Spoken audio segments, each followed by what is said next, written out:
लोकतंत्र शासन प्रणाली के बारे में चर्चा करेंगे। जैसे लोकतंत्र में जो शासन प्रणाली होती है ये दो प्रकार की होती है। कौन कौन सी होती है? एक होती है अध्यक्षात्मक शासन प्रणाली और एक होती है संसदीय प्रणाली। अध्यक्षात्मक प्रणाली जैसे यूएसए के अंदर है, जबकि संसदीय प्रणाली भारत और ब्रिटेन से है। भारत ने ब्रिटेन के ही संविधान से संसदीय प्रणाली को ग्रहण किया था। इसमें दो प्रकार की है कि अध्यक्षात्मक प्रणाली किस प्रकार से कार्य करती है और संसदीय प्रणाली किस प्रकार से कार्य करती है। इन दोनों में डिफरेंस आज हम देखने वाले हैं। सबसे पहले यदि हम बात करें अध्यक्षात्मक प्रणाली की, अध्यक्षात्मक प्रणाली क्या होती है? इसके अंदर एकल कार्यपालिका होती है। एकल कार्यपालिका का मतलब इसमें राज्य का प्रमुख यानी कि जो राष्ट्राध्यक्ष होता है और शासन का प्रमुख यानी सरकार का प्रमुख एक ही व्यक्ति होता है। जैसे हमारे यहाँ पर संसदीय शासन प्रणाली है, हमारे यहाँ पर राज्य का प्रमुख राष्ट्रपति होता है और शासन का प्रमुख प्रधानमंत्री होता है। यानी कि इन दोनों पदों पर एक व्यक्ति संसदीय प्रणाली में नहीं होता, जबकि अध्यक्षात्मक प्रणाली के अंदर दोनों पदों पर एक ही व्यक्ति होता है। जैसे अमेरिका में राष्ट्रपति होता है। उसके बाद है एकल सदस्यता। एकल सदस्यता क्या है? कार्यपालिका एवं विधायिका से संबंधित नहीं है। जो कार्यपालिका है ये विधायिका से संबंधित नहीं है, जबकि भारत में जो संसदीय प्रणाली है जो विधायिका होती है, भारत के अंदर जो विधायिका है, विधायिका क्या होगी बेटा? संसद। इसके अंदर आती है, यदि हम संघ की बात करें, संसद। संसद में क्या आएगा?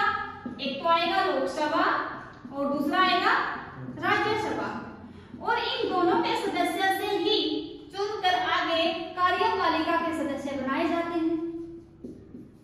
जब भी हम कार्यपालिका के सदस्यों का चुनाव करते हैं, बाकायदा उसके लिए एक मत होता है कि वो राज्यसभा या लोकसभा का सदस्य होना चाहिए। मान लीजिए राष्ट्रपति ने किसी व्यक्ति को कार्यपालिका का सदस्य बना दिया, यानी कि कार्यपालिका में कौन आएगा? मंत्रिपरिषद आएगी, प्रधानमंत्री आएगा, है ना, राष्ट्रपति आएगा या फिर उपराष्ट्रपति आएगा।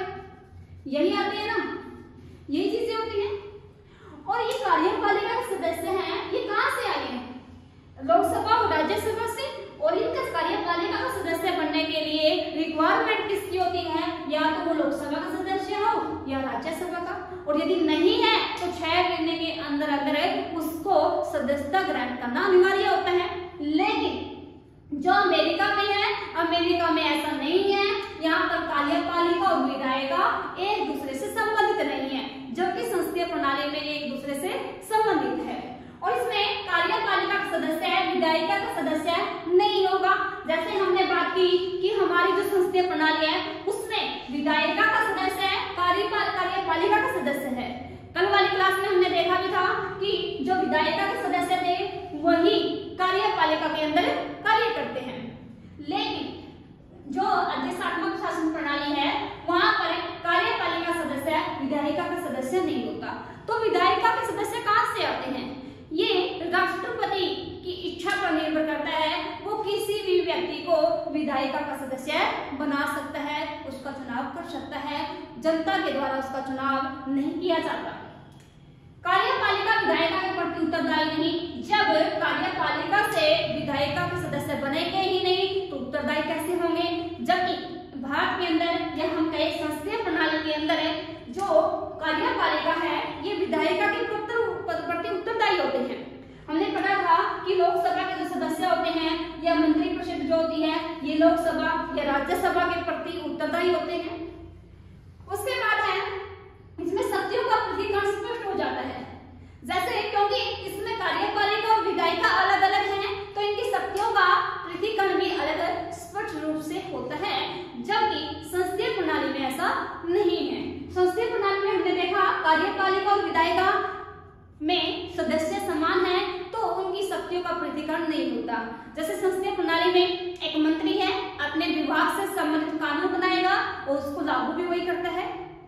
आपने देखा भी होगा अलग अलग विभागों में, अलग अलग विभागों के अंदर क्या होता है, मंत्री जाके छापेमारी करते हैं ताकि उस विधि को लागू करवाया जा सके। उसके बाद है कार्यपालिका, विधायिका व न्यायपालिका, इन तीनों का क्या होगा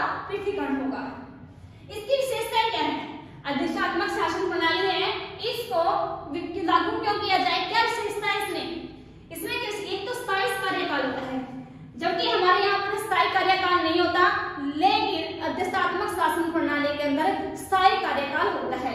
इसको स्थायी कार्यकाल का मतलब, क्योंकि संसदीय प्रणाली में क्या होता है, सरकार गिर सकती है, लेकिन जब अधिष्ठात्मक शासन प्रणाली है इसके अंदर एक बार चुनाव हो गया, राष्ट्र जैसे अमेरिका में राष्ट्रपति का चुनाव हो गया तो वो 4 साल के लिए स्थायी शासन हो जाएगा, 4 साल के बाद दोबारा इलेक्शन होंगे।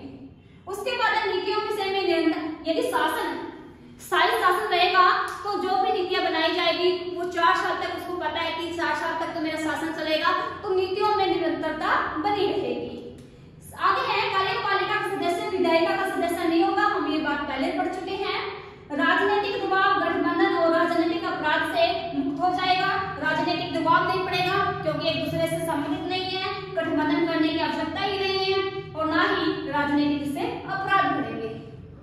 बहुमत खोने का डर नहीं होता क्योंकि बहुमत जो राष्ट्रपति होता है ये अपनी मर्जी से किसी भी व्यक्ति को मंत्री बना सकता है और कभी भी हटा सकता है, तो उसको बहुमत खोने का डर नहीं होता। लेकिन इसमें कुछ खामियां भी हैं।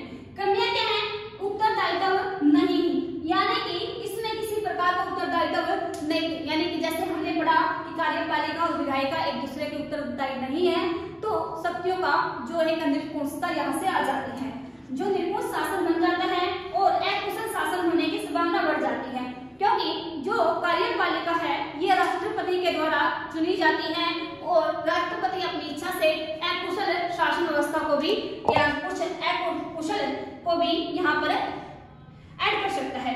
विधायिका तथा कार्यपालिका में टकराव नहीं हो पाता और जब टकराव नहीं होगा तो नीतियों का संचालन अच्छे से नहीं हो पाता, शासन में प्रतिनिधित्व की व्यापकता नहीं, क्योंकि जो जनता के द्वारा जो चुनकर जाए जाते हैं उनका शासन में कुछ ज्यादा प्रतिनिधित्व नहीं होता, क्योंकि कार्यपालिका इसके अंदर राष्ट्रपति के द्वारा चुनी जाती है और निचले सदन का विघटन नहीं हो पाता।